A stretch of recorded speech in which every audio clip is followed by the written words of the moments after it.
Quem vos saúda é sua irmã em Cristo, Carol Eliseu. Atendendo aqui aos pedidos, nós esclarecemos as dúvidas acerca do divórcio, do segundo casamento e acerca de adultério. E hoje, atendendo aos pedidos, nós vamos aqui esclarecer à luz da palavra as dúvidas dos irmãos acerca do uso de joias. Amém? Se você tiver alguma dúvida acerca de algum tema, deixe aqui nos comentários. Nós vamos estar respondendo à luz da palavra do Senhor. Porque o Senhor, Ele tolerou pecados no Antigo Testamento, como a poligamia, como o uso de joias, e no Novo Testamento nós não vemos esses tipos de pecados. Estamos na dispensação da graça. Primeiramente, eu quero falar sobre a diferença entre a dispensação da graça e a dispensação da lei. Jesus, ele não veio abolir a lei, ele veio completar a lei, ele veio reeducar o povo, ou seja, dar o verdadeiro sentido da lei, da sua palavra. A lei mosaica, ela tinha 613 mandamentos.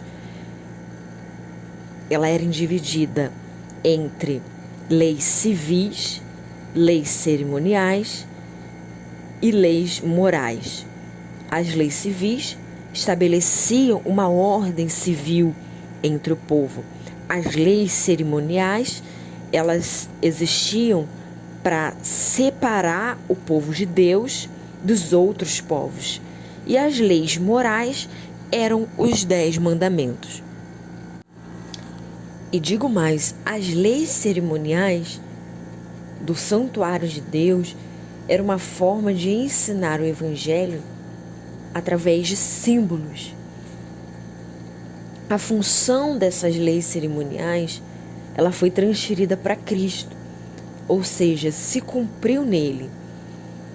A lei, ela existia para mostrar que todos são pecadores, só Jesus pode nos livrar da morte. Ninguém consegue cumprir a lei se não for pelo perdão de Deus.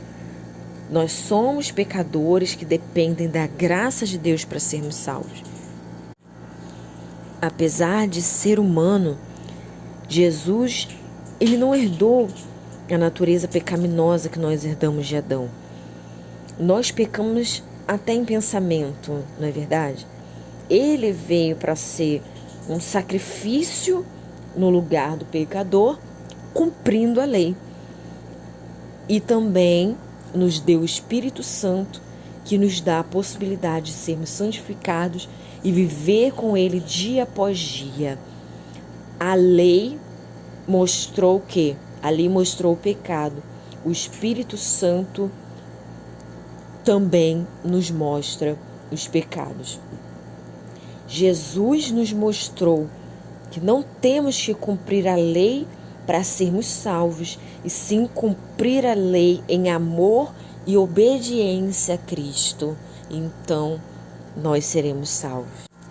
Nós vemos que Jesus, em sua vinda terrena, ele veio esclarecer muitas coisas acerca do reino dos céus. Quando ocorria, por exemplo, o adultério, o homem e a mulher, eles teriam que ser apedrejados até a morte. Jesus, ele esclarece: aquele que tão somente cobiçar em seu coração, ele já cometeu o pecado do adultério. Muitos acham que o tempo da graça é oba-oba, é festa. Não, pelo contrário. O Senhor, ele veio para mostrar que o reino do céu, ele é tomado à força.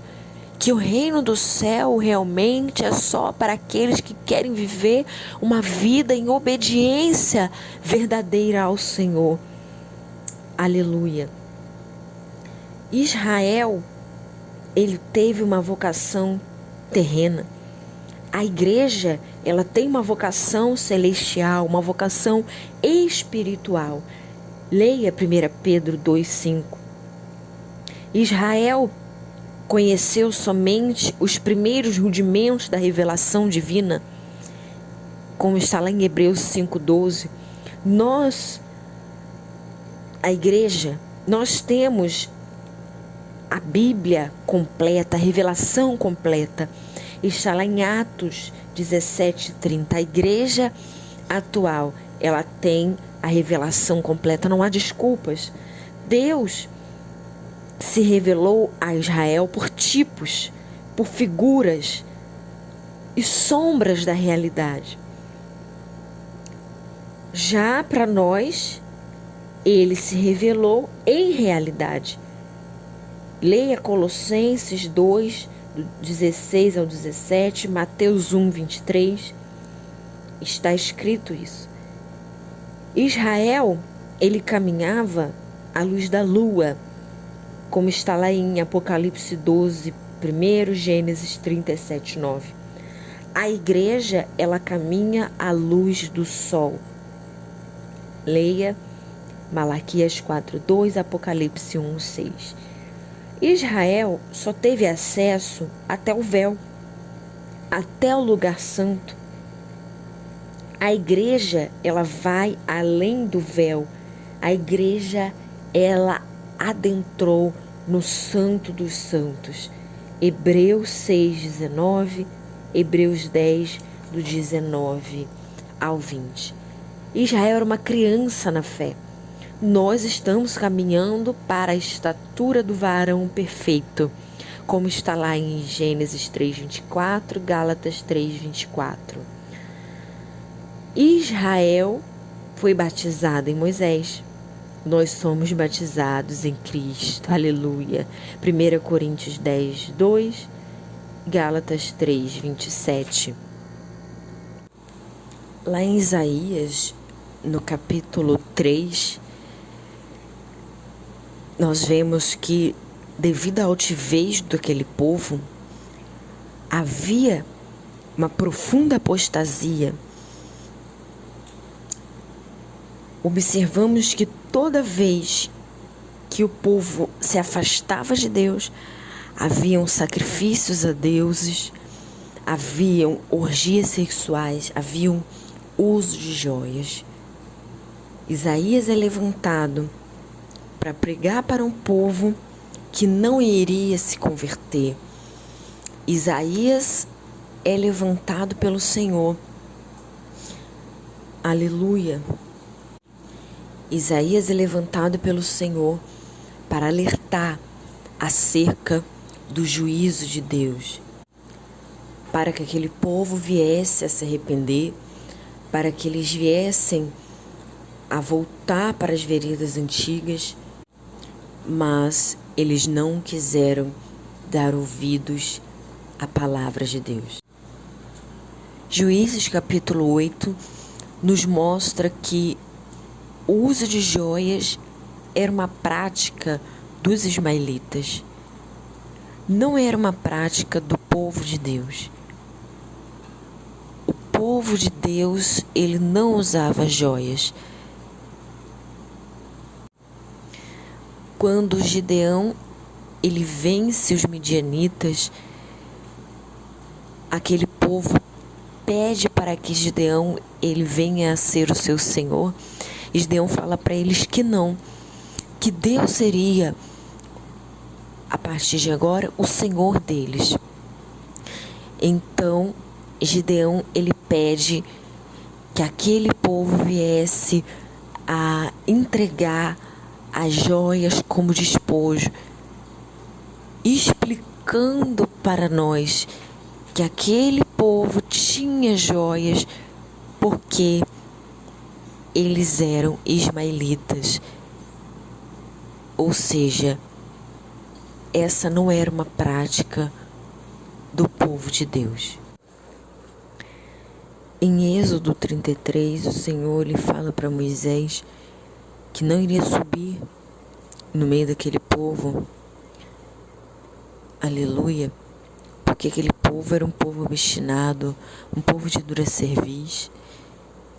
Então, sabendo dessa má notícia, aquele povo, ele se lamenta, eles começam ali a tirar os seus atavios.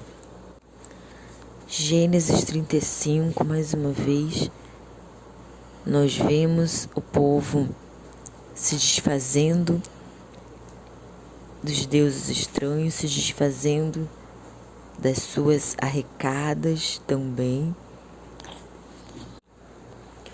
O povo ali mudando as suas vestes e se purificando, né?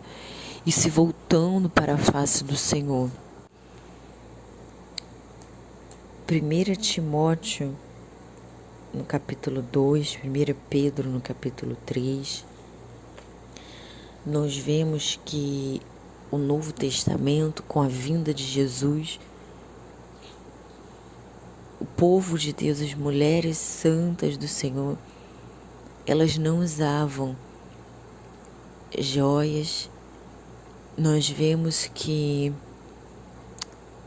o Senhor, ele pregava contra a idolatria, o Senhor, ele pregava contra a prostituição.